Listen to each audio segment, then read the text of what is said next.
Class में first आने का बेस्ट उपाय हेलो मेरे क्लास 11 के दोस्तों, बिजनेस स्टडीज़ का सिलेबस कितना एक्साइटिंग है ना। और हम आज चैप्टर 2 देख रहे हैं। चैप्टर 2 का पहला वीडियो हम बना चुके हैं जिसमें हमने आपको बताया था सोल प्रोप्राइटरशिप, फिर हमने देखा हिंदू अनडिवाइडेड फैमिली बिजनेस, और आज हम देखेंगे पार्टनरशिप। चलो शुरू करते हैं। आपके पास हिंदू अनडिवाइडेड फैमिली वाला बिजनेस आप नहीं करना चाहते हो, आप सोल प्रोप्राइटरशिप करना चाहते हो, पर आपको लग रहा है पूंजी थोड़ी ज़्यादा हो तो बेटर है, और हम 2-3 लोग हों तो हम अलग अलग कुशलता लाएंगे, उससे हमारा बिजनेस बेटर चलेगा। तो इस मेथड को हम कहते हैं, ये एक विकल्प है सोल प्रोप्राइटरशिप का, एक ऑल्टरनेटिव है। इसको हम कहते हैं पार्टनरशिप या साझेदारी। जहाँ ज़्यादा पूंजी की ज़रूरत है या रिस्क मैनेजमेंट में ज़्यादा लोगों की ज़रूरत है, उसके लिए पार्टनरशिप बहुत ही अच्छा मेथड है। Partnerships are governed by Indian Partnership Act 1932। साझेदारी जो होते हैं वो किसनी अधिनियम में आते हैं? इन भारतीय साझेदारी अधिनियम में 1932 में जो हुआ था।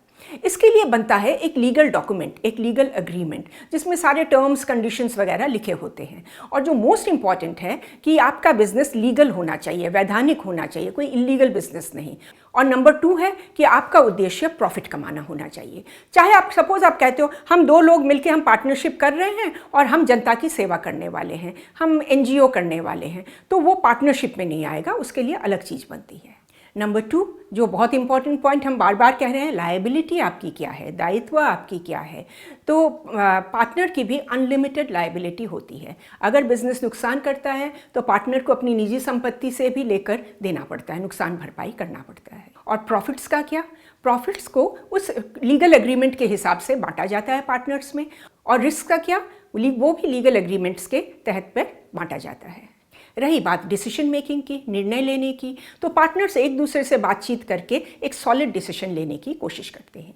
पर जब आप कंटिन्यूटी की बात करते हैं तो याद रखना, एक पार्टनर की भी अगर डेथ हो जाती है या वो बैंकरप्ट हो जाता है या उसकी मानसिक असंतुलन हो जाता है, मानसिक स्थिति बिगड़ जाती है, तो पार्टनरशिप वहीं ख़त्म हो जाती है। बाकी पार्टनर अगर बिजनेस को आगे ले जाना चाहते हैं तो उनको फिर से एक और पार्टनरशिप स्टार्ट करना पड़ेगा। और पार्टनरशिप के मेंबर कौन कौन बन सकते हैं? कोई भी, मिनिमम 2 एडल्ट्स की ज़रूरत है, और मैक्सिमम कंपनीज एक्ट 2013 के अनुसार 100 people can be partners. Companies act 2014 में इसको चेंज किया गया और इसको 50 तक लाया गया। पार्टनरशिप की एक बड़ी इंटरेस्टिंग चीज़ है जिसको हम कहते हैं एजेंसी।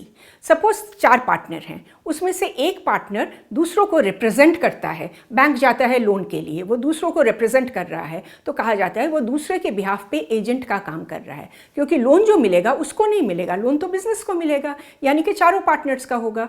तो जब वो रिप्रेजेंट करता है तो चारों पार्टनर्स की दायित्व इक्वल हो जाती है। तो साझेदारी या पार्टनरशिप के बेनिफिट्स क्या हैं, लाभ क्या हैं, चलो देखते हैं एक एक करके। नंबर 1, इसका निर्माण, इसका इस्टेब्लिशमेंट, ये काफ़ी सिंपल प्रक्रिया है, इट्स ए ईजी प्रोसेस। इसको आपको पंजीकरण या रजिस्ट्रेशन कराने की भी ज़रूरत नहीं है, पर एक लीगल एग्रीमेंट होना बहुत ज़रूरी है। बिल्कुल उसी तरह पार्टनरशिप फर्म को अगर बंद करना हो, वो भी एक काफ़ी सिंपल प्रोसेस है। पार्टनरशिप का एक बहुत बड़ा बेनिफिट है कि आपका जो कैपिटल है, आपकी जो पूंजी है, वो बढ़ जाती है, क्योंकि सब पार्टनर अपना अपना पोर्शन देते हैं तो अमाउंट ज़्यादा हो जाता है। नंबर 3 है कि डिसीजन मेकिंग भी बेटर होती है। हर पार्टनर के पास कुछ अलग अलग स्किल्स हैं, तब जब वो डिसीजन लेते हैं तो अलग अलग तरीके से वो डिसीजन को इवैल्यूएट करते हैं और उससे उनका डिसीजन काफ़ी स्ट्रॉन्ग होता है। और नंबर 4, रिस्क को भी पार्टनर्स अपने बीच में बांट लेते हैं। और नंबर 5 ये है पार्टनरशिप की जो बिज़नेस आप कर रहे हो, इसकी कॉन्फिडेंशियलिटी। ऐसा कोई लीगल कानून नहीं है, ऐसा कोई लॉ नहीं है जिससे आपको आपके जो डॉक्यूमेंट्स हैं, आपके जो अकाउंट्स वगैरह हैं, इसको आपको पब्लिश करना पड़े। पार्टनरशिप की कुछ लिमिटेशंस भी होती हैं। नंबर 1 लिमिटेशन है कि असीमित दायित्व, अनलिमिटेड लायबिलिटी। अगर बिजनेस नुकसान करता है तो पार्टनर्स को अपनी निजी संपत्ति बेचकर भी वो नुकसान भरपाई करना पड़ेगा। Number 2 is limited resources. Partners के जितनी लिमिटेशन है उतनी ही पूंजी वो इकट्ठा कर पाएंगे, उतनी ही रिसोर्सेज वो इकट्ठा कर पाएंगे। Number 3 which is also very important, अगर पार्टनर्स में एक समझौता रहे, एक अच्छा रिलेशनशिप रहे, तब तो बिजनेस अच्छा चलता है। पर कभी कभी पार्टनर्स में तो कॉन्फ्लिक्ट होने लगता है। एक पार्टनर कहता है लेफ्ट को जाएंगे, दूसरा कहता है राइट को जाएंगे, फिर उनमें इतना कॉन्फ्लिक्ट होता है कि पार्टनरशिप कभी कभी टूट ही जाते हैं। Partnership is not a continuous business. इसमें निरंतरता की कमी है, क्योंकि एक पार्टनर की अगर डेथ हो जाती है, दिवालिया हो जाते हैं या मानसिक संतुलन बिगड़ जाता है, पार्टनरशिप खत्म, नया पार्टनरशिप फिर से शुरू करना पड़ेगा। और 5वें नंबर पे जनसाधारण की जो कॉन्फिडेंस होती है ना पार्टनरशिप में, वो थोड़ी कम होती है, क्योंकि ये सारे जो पार्टनरशिप के डॉक्यूमेंट्स हैं ये पब्लिश करना ज़रूरी नहीं है। Many partners do not publish. तो जनसाधारण कहती है पता नहीं आप क्या बिजनेस कर रहे हो, कैसे कर रहे हो, हमें क्या पता। तो पार्टनर्स कितने प्रकार के होते हैं? बड़े प्रकार के होते हैं। She is so interesting. Number 1 is active partner. Active partner कौन है, देखो इसे। नंबर 2 इज स्लीपिंग पार्टनर, निष्क्रिय साझेदार। वो कौन होता है? Number 3 is secret partner. वो कौन है? नंबर 4 इज नॉमिनल पार्टनर या नाम के वास्ते पार्टनर। वो क्या कैसे होते हैं? Number 5, this is so interesting, इसको कहते हैं पार्टनरशिप बाय एस्टोपेल। चलो इसको मैं एक्सप्लेन करती हूँ। सपोज आपके दोस्त का एक पार्टनरशिप फर्म है या सोल प्रोप्राइटरशिप है, वो बैंक में जा रहे हैं लोन लेने के लिए।